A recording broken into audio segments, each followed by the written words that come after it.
Nag-umpisa po yung aking heart problem is 28 years old po ako.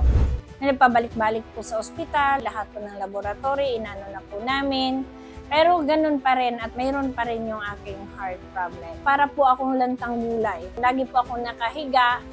Noong una kasi sinabi nila sa akin, dapat ako magpa-angioplasty. Kaya lang, ang sabi ko, ayaw ko at ayaw ko pong magpa-opera. Ang katawan ko po ay matamlay, malapit lang is na hinihingal, yun po yung nararamdaman. Katulong po siya yung ANC kasi nawawala po yung aking hindi makatulog. Sa ANC po talaga ngayon ay talagang masigla. Kapag jogging ako, lahat po ng trabahong bahay na gagawa ko, opisina, nasa labas po, nasa field po kami lagi ng aking anak. So, yun po, ang effect ng ANC. Ang pagtitake ko ngayon is morning and afternoon. Talagang sabi ko, ito na po yung kasagutan, binigay sa akin ng Panginoon na hindi po ako pwedeng magpa-opera at ayaw ko pong magpa-opera.